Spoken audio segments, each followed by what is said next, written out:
આજે 9મો એપિસોડ 10મી તારીખ 10મી જૂન 2026 અને બુધવારનો આ નવો દિવસ.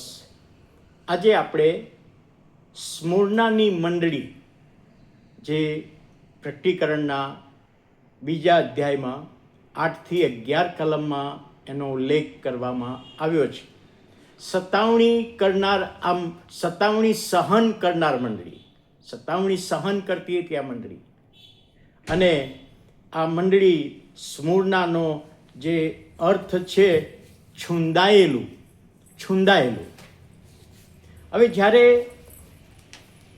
પાઉલ પ્રેરિત ત્રીજી મુસાફરીએ ગયા ત્યારે આ મંડળી જાણે કે સ્થાપવામાં આવી, શરૂઆત થઈ.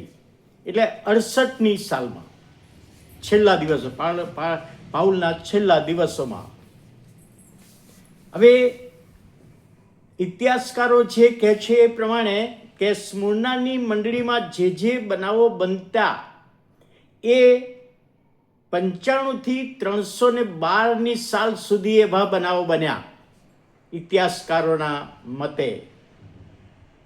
હવે આ જે શહેર સ્મૂર્ણા, જેને એશિયાનું ઘરેણું કહેવામાં આવતું, ધનવાન શહેર, સમુદ્ર કાંઠે આ વસેલું, વેપાર અને વાણિજ્ય ક્ષેત્રે આગળ પડતું, અને ત્યાં બોર્ડનું ઉત્પાદન, પ્રભુ ઈસુના જન્મ વખતે કંચન, બોર્ડ અને લોબાન, એ બોર્ડ, એનું ઉત્પાદન આ શહેરમાં થતું હતું.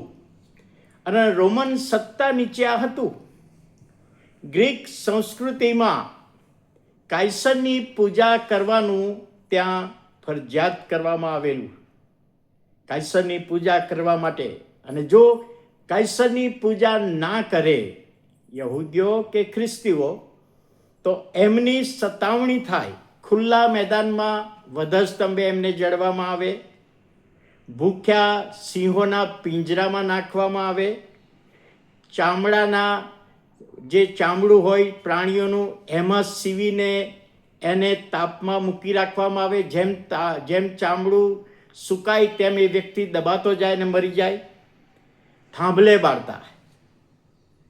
અને જ્યારે ઈસુએ ઓળખ આપી, પ્રથમ તથા છેલ્લો, એ લખ્યું છે પ્રથમ તથા છેલ્લો.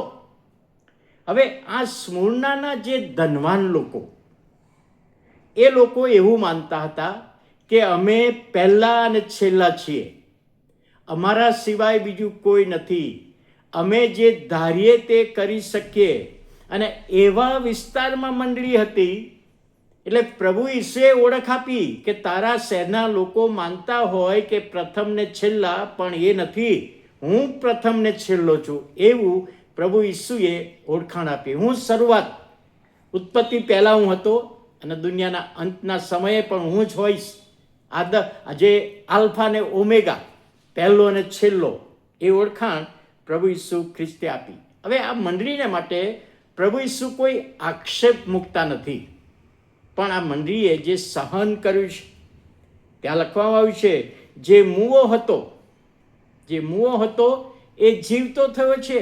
એટલે પ્રભુ ઈસુ ખ્રિસ્ત પોતાના માટે, અને કહે છે તમે પણ આત્મિક રીતે જીવતા થઈ શકો છો, આત્મિક રીતે જીવંત બની શકો છો.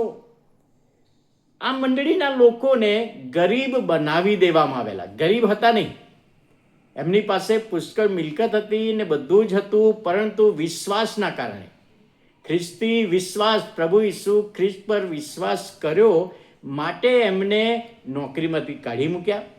કોઈ નોકરી આપે નહીં, સમાજે બહિષ્કાર કર્યો, અને એ રીતે એમને પાછા પાડી દેવામાં આવ્યા. એમની જે મિલકત હતી એ લૂંટી લેવામાં આવી.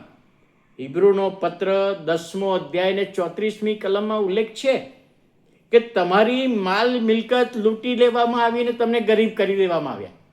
એટલે ઓરિજિનલ ગરીબ નહોતા, પણ વિશ્વાસના કારણે ગરીબ થયા. એટલે સતાવણી સહન કરતી મંડળી, આગળ મેં કહ્યું તે પ્રમાણે, પણ પ્રભુમાં એ ધનવાન હતી. અહીં આગળ જ્યારે કહે છે શૈતાનની સભા, પોતાની જાતને યહૂદીઓ કહે છે એ તારી આજુબાજુમાં છે, પણ સાચા યહૂદીઓ નથી. એ ઈસુનો સ્વીકાર કરતા નથી અને ખ્રિસ્તીઓની સતાવણી કરે છે. એક બાબત એ લખવામાં આવી છે, ખ્રિસ્તીઓની નિંદા કરે છે. હવે આ મંડળીને માટે અહીંયા લખવામાં આવ્યું છે કે 10 દિવસ સુધી તમને વિપત્તિ પડશે. 10 દિવસ સુધી. આપણને થાય કે 10 દિવસ તો ક્યારનાય પતી ગયા છે, પણ વાસ્તવમાં 10 દિવસ એટલે 1, 2, 3, 7, 8, 9, 10 એ રીતના 10 દિવસની સંખ્યાની ગણતરી નહીં, પણ બાઇબલમાં 10 દિવસ એ ફ્રેઝ હતું, એ ફ્રેઝ વપરાતું હતું. એનો અર્થ કે થોડા દિવસો, થોડો સમય. જ્યારે ઉત્પત્તિનું પુસ્તક 24મો અધ્યાય ને 55મી કલમ, રિબકાના લગ્ન ઈસાક સાથે નક્કી થયા અને ત્યાર પછી રિબકાના ભાઈઓએ કહ્યું પેલા એલિયાઝરને કે અમારી બહેનને એટલે આ કન્યાને તું 10 દિવસ રહેવા દે અમારી સાથે. 10 દિવસ એટલે ગણતરીના સંખ્યાના 10 ને, પણ થોડા દિવસ અમારી સાથે રહેવા દે. જો એ જ પ્રમાણે દાનિયેલના પુસ્તકમાં જોઈએ તો દાનિયેલ 1:12, જ્યારે રાજાનો ખોરાક ખાવાનો હતો અને દાનિયેલે ના પાડી કે હું આ ખોરાક ખાઈને મારી જાતને વટાડીશ નહીં, ત્યારે પેલા મુખ્ય રસોયાને કહ્યું, કારભારીને કહ્યું કે 10 દિવસ તું અમારી પરીક્ષા કરી જો. એટલે 10 સંખ્યા નહીં, પણ થોડા દિવસ. એટલે અહીં આગળ પ્રભુનું વચન આ સ્મુર્નાની મંડળીને કહે છે 10 દિવસ તમને વિપત્તિ પડશે. થોડા દિવસો હજુ તમારે સહન કરવાનું છે. તમે મંડળી સહન કરી જ રહ્યા છો અને હજુ પણ સહન કરવાનું છે, એવું પ્રભુ કહી રહ્યા છે.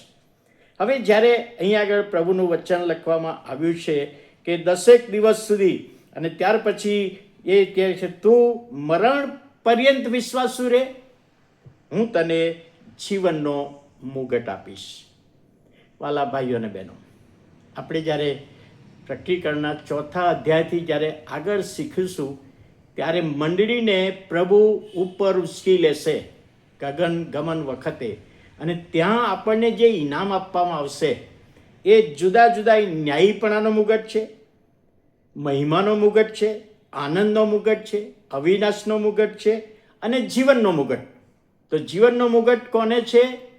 કે જે વ્યક્તિ પ્રભુ ઈસુ ખ્રિસ્ત પર વિશ્વાસ કર્યા પછી જ્યારે શૈતાન એના પર પરીક્ષણ લાવે અને પરીક્ષણમાં પાર ઉતરે, એને કે છે જીવનનો મુગટ આપવામાં આવશે. એટલે પ્રભુ અહીંયા આગળ પ્રોમિસ આપે છે, જો તું અંત સુધી વિશ્વાસુ રહેશે, વળગી રહેશે, આ મંડળીના લોકોને કહી રહ્યા છે, તો તમને હું જીવનનો મુગટ એક દિવસે આપીશ.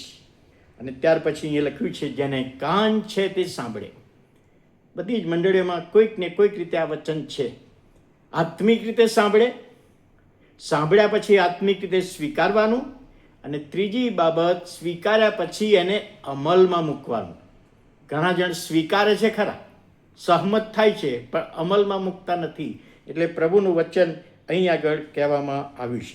ત્યાર પછી બીજી બાબત એક લખવામાં આવી છે, એને બીજા મરણનું દુઃખ ભોગવવું પડશે નહીં. આ મંડળી સતાવણી કરનાર મંડળી હતી, સહન કરતી હતી, હજુ પણ થોડો સમય સહન કરવાનું છે, અને એક દિવસ એવો આવશે કે બીજા મરણનું દુઃખ તારે ભોગવવું પડશે નહીં. જ્યારે પ્રકટીકરણના પુસ્તકનો 20મો અધ્યાયનું જ્યારે આપણે આવશે શીખવાનું ત્યારે જોઈશું. પ્રભુ છેલ્લો ન્યાયકાળ વખતે જે અવિશ્વાસીઓને ઊભા કરશે અને પછી એમને અગ્નિની ખીણમાં નાખશે, એ બીજું મરણ. એટલે પ્રભુના કોઈક સેવકે કહ્યું છે કે જેનો 2 વખત જન્મ થયો છે એનું એક મરણ. 2 વખત જન્મ એટલે પોતાના માના કુંખે જન્મ લીધો, કુટુંબમાં જન્મ લીધો, અને પ્રભુ ઈસુ ખ્રિસ્તને સ્વીકાર્યા, એ નવો જન્મ, બીજો જન્મ. એટલે 2 જન્મ થયા છે જેણે પ્રભુ ઈસુ ખ્રિસ્તને સ્વીકાર્યા છે, એને પૃથ્વી પરનું એક જ મરણ, ઈસુ ના આવે ત્યાં સુધી એક જ મરણ, કોફિન બોક્સનું મરણ, કબ્રસ્તાનનું મરણ. અને કહે છે જેનો એક જ જન્મ થયો છે, માના કુંખે જન્મ લીધો એ એક જ જન્મ, અને નવો જન્મ થયો નથી એને 2 મરણ. એક તો પૃથ્વી પરનું પ્રભુ ઈસુ ના આવે ત્યાં સુધી પૃથ્વી પરનું મરણ, કોફિન બોક્સનું મરણ, અને છેલ્લા દાડે અગ્નિની ખીણમાં નાખશે એ બીજું મરણ. એટલે વાલા ભાઈઓ અને બહેનો, પ્રકટીકરણનો પુસ્તકનો આખા પુસ્તકનો સારાંશ એક એક પાનામાં જોઈએ, એક એક ફકરામાં જોઈએ, એક એક અધ્યાયમાં જોઈએ તો એ જ છે કે પ્રભુ ઈસુ ખ્રિસ્ત પર વિશ્વાસ કરો તો બીજું મરણ આવશે નહીં. અને આ મંડળીને પ્રોમિસ આપ્યું, અને એ જ પ્રોમિસ આજે આજની મંડળીઓને તમને ને મને પણ પ્રભુ આપી રહ્યા છે. ત્યારે પ્રભુનો આભાર માનીએ છીએ. સમજવામાં પ્રભુ આપણા બધાની સહાય કરે. પ્રાર્થના કરીએ. પ્રભુ, અમે આભાર માનીએ છીએ, તમારા નામને ધન્યવાદ આપીએ છીએ. આજના આ મંડળીની બાબતો સમજવામાં તમે અમને સહાય કરો, મદદ કરો. તમે જે પ્રોમિસ આપ્યા છે અમારા જીવનોમાં પરિપૂર્ણ થાય એ વિનંતી, પ્રાર્થના ઈસુ પ્રભુના નામમાં સાંભળો, માન્ય કરો. આમેન.